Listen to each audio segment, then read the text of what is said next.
Hey math explorers, ever wondered how mathematical puzzles actually work?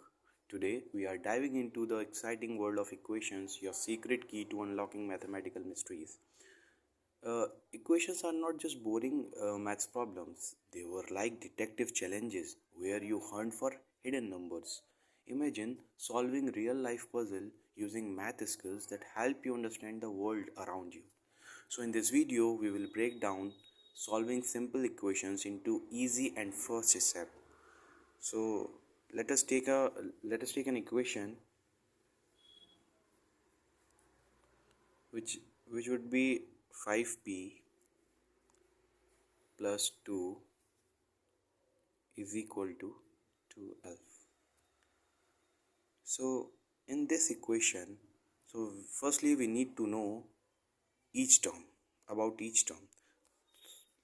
सो हमको हर term के बारे में पता करना है कि वो हर टर्म है क्या. फर्स्ट ऑफ ऑल हमको इक्वल्स टू दिख रहा है. इक्वल्स टू के लेफ्ट साइड पे या राइट साइड पे, जैसे इक्वल टू का ये राइट साइड है तो इसको हम बोलेंगे R H S, which means right hand side.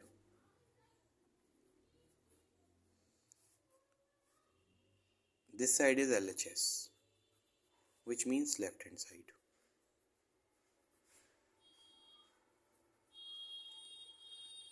So in this equation, ये जो हमारे पास P है ये एक अल्फ़ाबेट है ना. तो इस अल्फ़ाबेट को हम वेरिएबल बोलेंगे. क्या बोलेंगे? वेरिएबल. और जो वेरिएबल के साथ जो भी नंबर होगा उसको हम हमेशा कोफिशिएंट बोलेंगे. वेरिएबल के साथ जो भी नंबर होगा उसको बोलेंगे कोएफिशिएंट. ठीक है. फिर बाकी ये जो नंबर्स होंगे इनको हम क्या बोलेंगे? कांस्टेंट. क्या बोलेंगे? कांस्टेंट. क्यों बोलेंगे? क्योंकि इनकी वैल्यू ये चेंज नहीं होती है. वेरिएबल को वेरिएबल क्यों बोलते हैं? क्योंकि इसकी वैल्यू कुछ भी हो सकती है, वेरी करेगी. और कोफिशिएंट जो भी वेरिएबल के साथ होता है. इतना समझ में आ गया. तो इसके बाद इसको सॉल्व करते हैं. सॉल्व करने से पहले हमको ये पता होना चाहिए कि ट्रांसपोजिंग क्या होती है. ट्रांसपोजिंग मतलब ट्रांसपोर्ट करना किसी भी नंबर को या किसी भी चीज़ को. वैसे भी आपको पता होगा ट्रांसपोर्ट, एक नंबर को एक जगह से दूसरी जगह किसी भी चीज़ को हम ट्रांसपोर्ट करते हैं या भेजते हैं उसको, तो उसको ट्रांसपोर्ट बोलते हैं. ठीक है. इस ऐसे ही मैथ्स में है. तो कुछ भी नहीं करना होता हमको. जब इक्वेशन सॉल्व करनी होती है, जब सिंपल इक्वेशन कोई भी इक्वेशन सॉल्व करेंगे तो हमको कोई भी जो वेरिएबल है उसकी वैल्यू निकालनी होती है. तो इसकी वैल्यू कैसे निकलेगी? सबसे पहले हम क्या करेंगे, इसको जो है अकेला करना स्टार्ट करेंगे. सबसे पहले ये अकेला कैसे होगा? सबसे पहले जो हमारे पास कांस्टेंट टर्म होगा उनको हटाएंगे, उनको दूसरी साइड भेजेंगे, उनको राइट हैंड साइड पे भेजेंगे. तो जब हम राइट हैंड साइड पे भेजेंगे तो हम यहाँ क्या लिख सकते हैं? हम बोलेंगे ट्रांसपोजिंग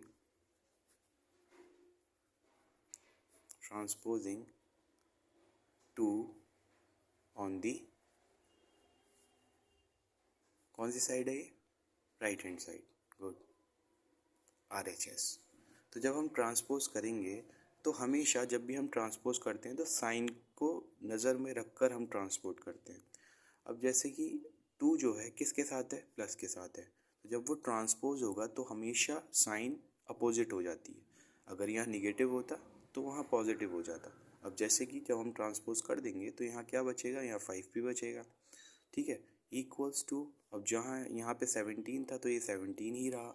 जब हमने ट्रांसपोज किया तो प्लस का 2 उधर जाके हो जाएगा माइनस का 2.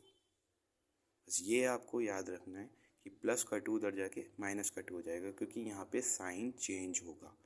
हमेशा जब हम ट्रांसपोज करेंगे तो साइन चेंज होना है. ठीक है. जब हम इसे सॉल्व करेंगे अब तो यहाँ 5p ही रहेगा और यहाँ कितना हो जाएगा? 15 हो जाएगा. ठीक है. तो क्या अभी वैल्यू हमें मिल गई? नहीं, अभी भी नहीं मिली है. अब हमको p की वैल्यू निकालना है तो हमें p को अकेला करना पड़ेगा. तो p को अकेला कैसे करेंगे? अब यहाँ 5 है तो ये कोफिशिएंट जो है, जब कोफिशिएंट को हम ट्रांसपोज इसको भी ट्रांसपोज करना पड़ेगा। जब इसको ट्रांसपोज करेंगे तो ये कैसे जाएगा वो आपको बताता हूँ। जब भी कोफिशिएंट के साथ, जैसे कि साइड में देखते हैं, कोफिशिएंट के साथ कोई भी नंबर है ऐसे के, तो उसमें एक हिडन मल्टीप्लिकेशन होता है, उसमें एक हिडन मल्टीप्लिकेशन होता है, ये हमेशा याद रखिएगा। तो इसका मतलब ये है कि ये वेरिएबल से मल्टीप्लाई कर रहा है, ठीक है। तो जब हम इसको ट्रांसपोज करेंगे तो मल्टीप्लाई का उल्टा क्या हो जाएगा, डिवाइड, तो ये वहाँ जाके डिवाइड हो जाएगा। तो हम लिखेंगे ट्रांसपोजिंग, मेरी राइटिंग को अवॉइड कीजिएगा, transposing 5 on the right hand side, ठीक है। जब हम ट्रांसपोज करेंगे तो साइन क्या हो जाएगा, डिवाइड में। तो p is equal to 15 divided by 5। तो p कितना आ गया, p आ गया 3। और ट्रांसपोज होने के बाद हम इसको अपॉन में भी लिख सकते हैं, और 15/3, 15/5, तो 5 3 कितना होता है 15, तो आंसर कितना आ गया 15। तो p की वैल्यू कितनी आ गई 15। इजी है ना। हम दूसरी इक्वेशन से करते हैं ताकि अच्छे से हमें समझ में आए। एक और इक्वेशन लेते हैं। This equation would be 3m minus 14 is equal to 4। आप इसको खुद से भी ट्राई कर सकते हैं पॉज कर वीडियो को। इसको कैसे सॉल्व करेंगे वो आप बताइए। तो हम सबसे पहले क्या करेंगे, कांस्टेंट जितने भी हैं उसको दूसरी साइड पर लेके जाएंगे कांस्टेंट के पास। तो कांस्टेंट यहाँ पे क्या है -14, ठीक है। तो इसको हम ट्रांसपोज कर देंगे। तो जब हम ट्रांसपोज करेंगे कैसे लिखेंगे, ट्रांसपोजिंग -14 ऑन दी RHS, ठीक है। जब RHS में हम ट्रांसपोज करेंगे तो यहाँ क्या बचेगा, यहाँ बचेगा 3m is equal to 4 plus का 14। अब ये प्लस का क्यों हुआ, जैसे मैंने ऊपर आपको बताया, जब भी हम ट्रांसपोज करेंगे जो भी उसके साथ साइन होगा वो दूसरी तरफ जाके अपोजिट हो जाता है, बस इतना आपको ध्यान रखना है। तो जब अपोजिट हो गया तो इसको फर्दर सॉल्व करेंगे।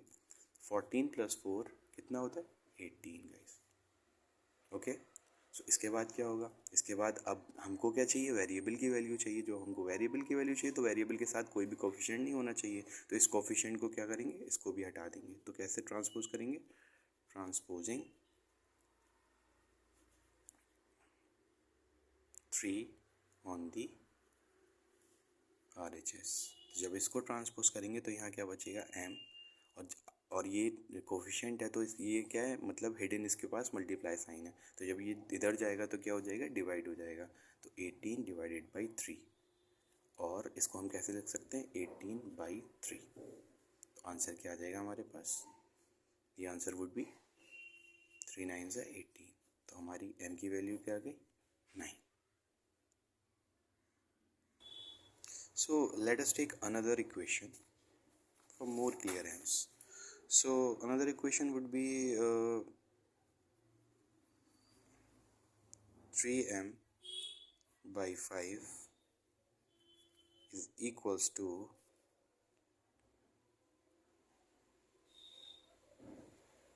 3. Okay, so how you will solve it?